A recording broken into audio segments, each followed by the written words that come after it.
Hey guys, how you all going? It's Rick here. What's been happening? It's your boy from Games Bandit doing another weekly vid on what it's like being a board game retailer in 2024, because why not? You guys are asking for it. I meant to get a video out last week. A few of you asked where was it. Unfortunately, I was really ill with the flu and it just took me out. And now, a little bit of peace and quiet at 2 a.m.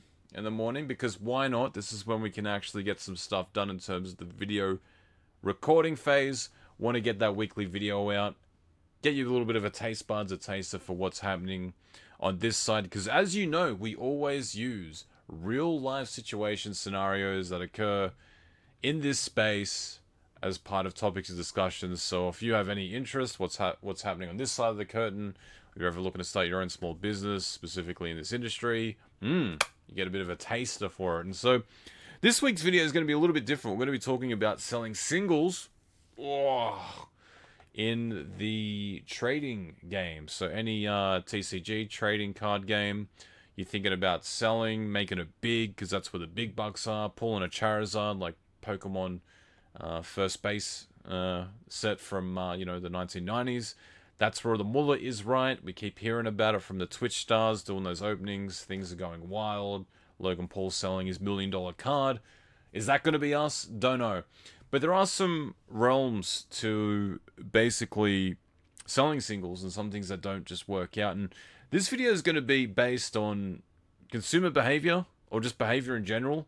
One of the things I started to notice more of was post-COVID, that was the amount of times when you'd call up for anything in customer service and you would be prompted. You can do this with Australia Post, any government agency, insurance companies. Our service reps will not tolerate any harassment of any kind, yada yada yada. And I can't imagine ever calling up a company that I want to work with or I need to get something done for and thinking that yelling at these people over a phone line is actually going to get anything done. But hey, it happens more than you think. It's happening more and more that we're going into a situation of society where you have to be prompted to be reminded of having good manners. And so what I'm hoping this video does from this situation that occurred to me this week is that maybe if you ever find yourself in a situation where you're upset, angry, a bit strained, just don't take it out on the guy on the opposite side of the line. Just reel it in a little bit, because it sucks. So this week's video, we're going to take out the person's name. We're going to call him Tony. We love defending these people's identities. I've got no idea why. Maybe I'm in the wrong. Maybe he's in the wrong. Maybe... I'm not in the wrong. I'm definitely not in the wrong for this one. But let's go through it anyway. The boring stuff, let's get it out of the way. So a gentleman reached out. I was selling a couple of TCG singles with regards to Star Wars Unlimited. Extra cards I didn't need that I pulled myself. All up, it was exactly $90, including postage. Happy days. It was under 100. We're not talking high value cards. It was a number of 4 to 5 cards that we're going to be sending via Australia Post. Why Australia Post? I generally send everything via Australia Post because they've got unlimited reach anywhere in the country. I really like my regional consumers. They're very great people. Our customers, they make us happy. And so if we use other services, they always tend to delay a little bit getting out to those parts of the world, not parts of Australia, I should say. So Australia Post is how we always go. Now, bear with me because I kind of have to make this work by moving around the photos so you can see everything in the conversation. So up to this point, gentleman has made $90. He's transferred it. I've packed it and sent it within the next business day. I think he bought the cards at night. That morning, cards got posted. I always believe that you should, speed is efficiency. That's the number one thing in business. Now, a bit of a background here as well is I'm not operating as Games Bandit. I was just selling directly by myself as Rick, not as a store. Although some people, I have noticed that when you operate as a store, because it's faceless, they're a little bit more easy to tangle with, but in this case, not. So let's go through it from post the point of the guy being sent the goods and the tracking, by the way. So tracking everything's been sent. And so he says, "Hey bud, hope you're well. I've not received package yet. As the sender, can you please raise an inquiry with Australia Post? This is what the site is telling me to do. Sorry." So when you click on the post itself, it's saying that it's at Strathfield, which is like one of the cornerstone pillars of New South Wales with regards to where most of the shipping goes. And then he said, 20 minutes later, is that something you can do for me, buddy? And immediately, within 30 minutes, I got back to him. I've sent the inquiry. First time I've seen this type of delay. Hopefully it's all good. Thank you for your patience. Shoot a receiver inquiry to may help. And there's the tracking again, so he can, again, follow up with it. So everything, up to this point was good until the point where I'd already lodged the parcel. It's already been tracked from one center to another. It's currently sitting at another center, and it just hadn't moved in some time, and it was actually taking a lot longer than what it should usually. But I just said shoot a receiver inquiry too, because with Australia Post, you can send an inquiry as the receiver or as the sender. And so I thought, well, why not both of us just do it simultaneously, and that way, all our options are pretty much done. Well, all of the, whatever we could possibly do to rectify the situation as quickly as possible is done. Yeah, I was about to, wanted you to send an inquiry before I did, just in case it would stuff up the process. I don't really know what that means, but anyway. He sent one, I sent one, and then I've just said down the bottom, let's hope it resolves. So all this conversation's taken within the space of a day. From the top, and I'm going to footnote all these, we'll highlight all these timelines so everyone's on the same page. So May the 10th. This is on a Friday, by the way. This is a weekday, end of the week. Pretty busy time trying to, do whatever people are doing in the world, shutting off for the rest of the week with regards to starting their weekend. So from 11:14 a.m. to 2:21 p.m., both inquiries have been sent. Everyone's happy, or so we thought. And so number 2, what do we come up with here? And so, that's just the top of the conversation again. He says sigh, and he puts a screenshot in of what Ozpost came back with. And he said, how do you want to resolve this? Now, here's the craziest thing. Whenever you send an inquiry to Australia Post, especially as a business, I don't even get inquiries back that quick. And so what I'm thinking is that, and I'll bring up the inquiry here. This is what the screenshot when you've blown it up. Hi, Tony. I've backed his name out. We've found no traces of your parcel in our delivery network. No further traces. It also hasn't been scanned in our last return mail distribution center where we store undeliverable items and loose contents. With all possible checks completed, we regret to advise you that we can't locate your parcel. Your parcel is now considered lost.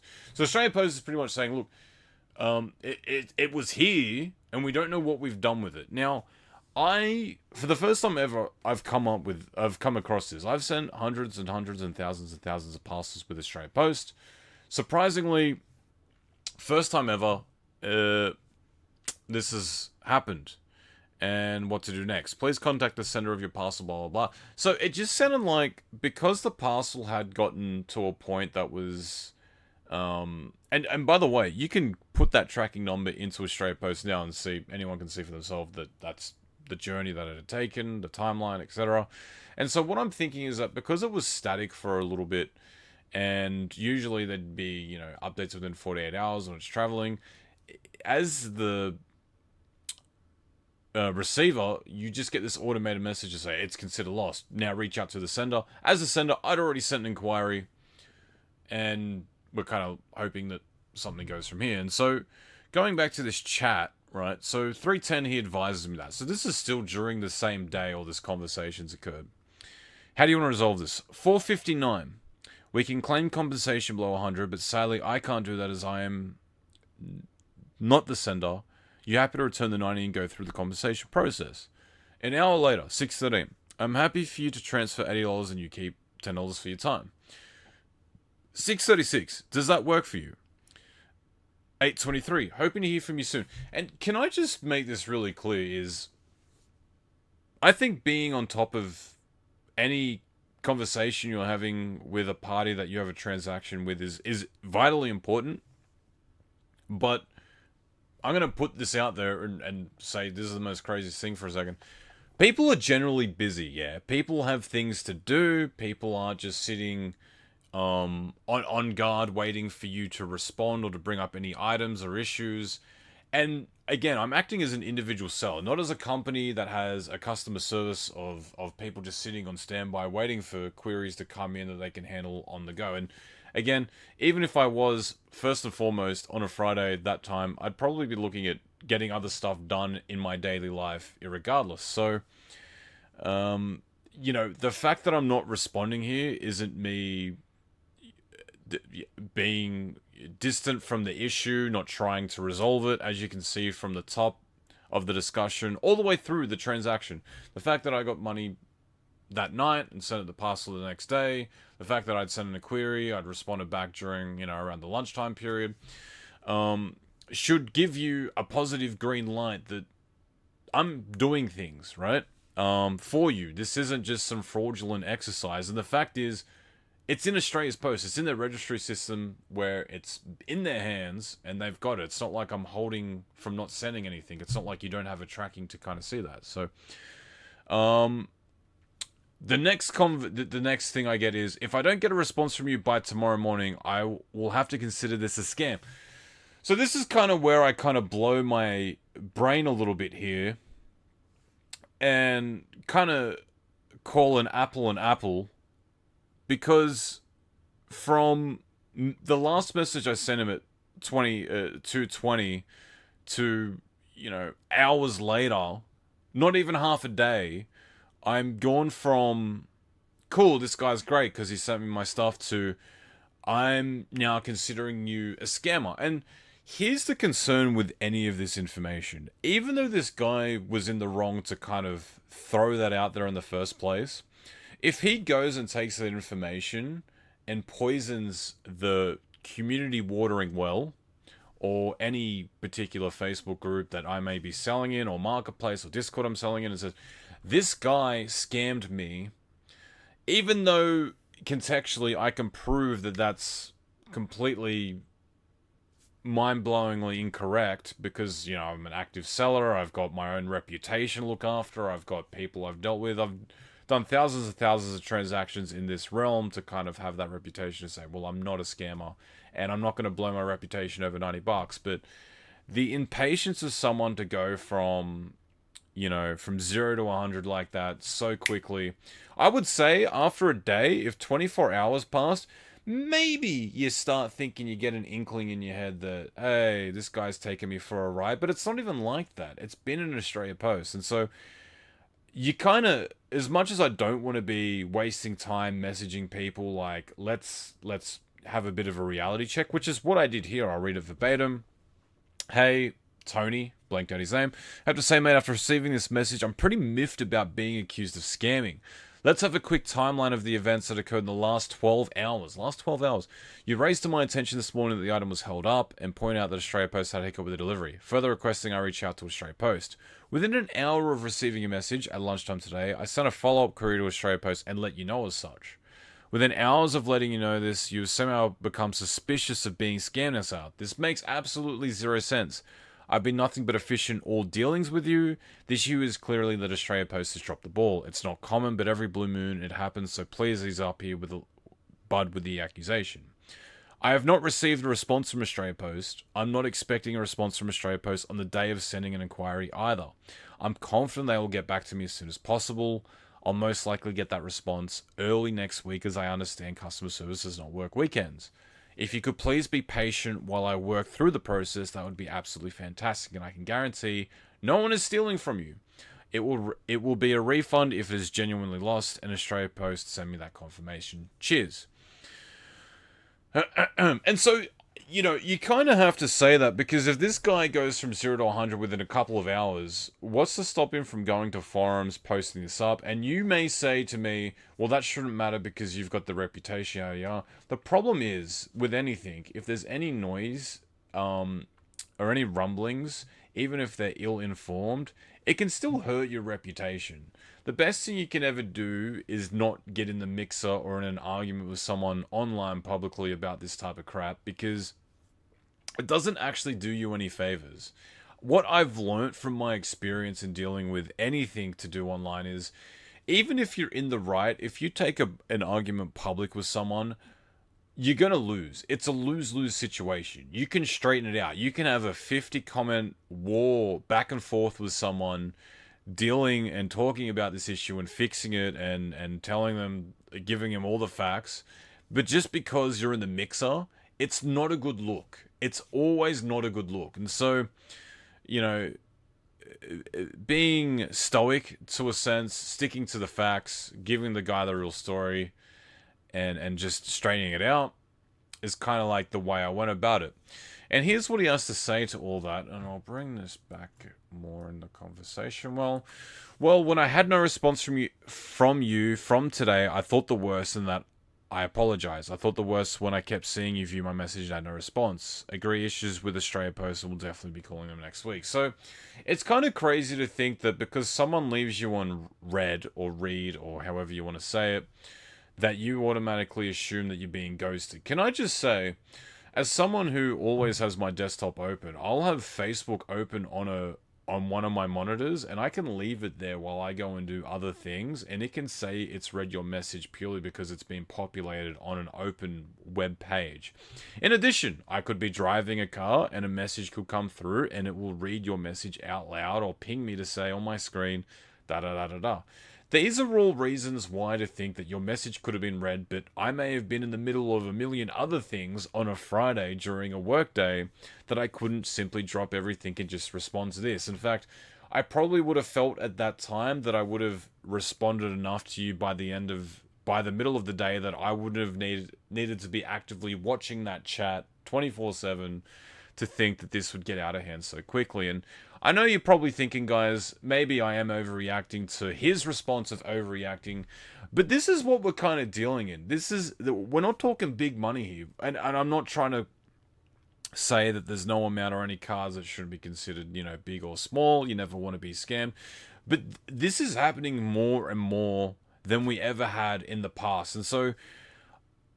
Ultimately, and I think I even come back with a chat on this, guys, to say, I straightened it out as well because I didn't respond to you within a few hours within sending you a message, question mark. Viewing message could be a case of, as I've already just said that to you, I said, I'll speak to you as soon as I hear back. Thank you for your patience. What ultimately happened was early next week, I ended up getting another message from him saying, have you heard anything? What's going on? And I hadn't. I actually hadn't heard from Australia Post. Let me tell you this: whenever you're the sender and you're dealing with compensation, by all means, I would have really hoped that this would have resolved itself. That the package would have just shown up somewhere at the delivery, somewhere at the Australia Post, and that it just gets in the hand of the customer and everything's all good, or that an inquiry would have prompted potentially where it could have been. It's very rare when money's in the conversation that a company like Australia Post is going to immediately message back the center and say, we've lost it. Give us how much was in there or whatever the value was, and we'll compensate you to X amount or a partially amount or whatever. Because they probably don't want to be feeding out money when they could resolve it on their own accord. And so that's been my experience. Very rarely when this has happened. I've never had a package completely lost. So yeah, I've had one time when a package got lost. I got compensated $100 for like $320 worth of product that was sent because it was their default insurance is only up to $100. And what was really weird about that was 2 months later they found the package, they delivered it, and then I had to pay them back the $100.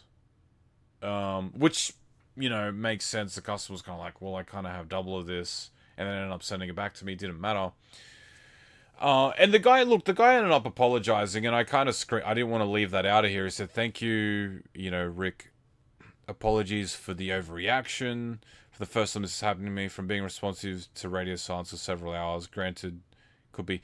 I'm not going to respond again to say again, you're like several hours of radio silence doesn't mean you're being scammed. And the fact is, it's in Australia Post. Like, you literally have a delivery. And that's where your queries come from, because it got stuck at Strathfield, and you're kind of saying, hey, I haven't got it yet. It says it's here, but it's in the middle of nowhere. But yeah, and so I guess the main message I want to send to everyone and anyone that's watching this video, if you're ever having a bad day and you're almost on the brink of going that extra mile to kind of say, I'm being scammed, or this is happening, or you're spamming someone hoping that they'll respond quicker, it's just not how it works. Sometimes, and even in the games been a business, right? Sometimes I'm a little bit delayed in responding to specific customer queries that I may receive, and that's because all my priority is on getting product out the door as quickly as possible.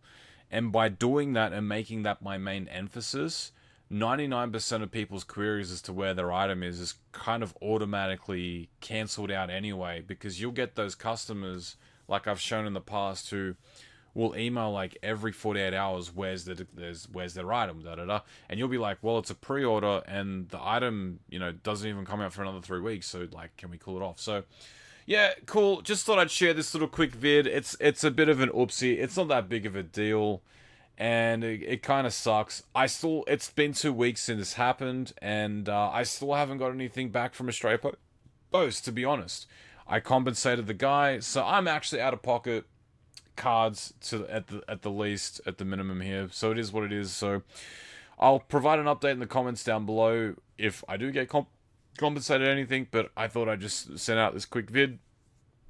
Hopefully there's a little bit of a taking here from people, that if they see this vid and they're over on that brink, just don't be that guy. It's one of those things. I know we all go there sometimes, in dark places and da da da. I should say dark places.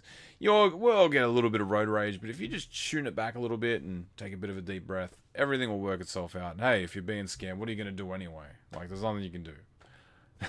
I hate to say it, that flame the guy as much as you can. Be smart about it. Try and work out how we can best work the situation. But a little bit of common sense goes a long way. Cheers, guys. Hope you're having a good week, and take it easy. Whoosh.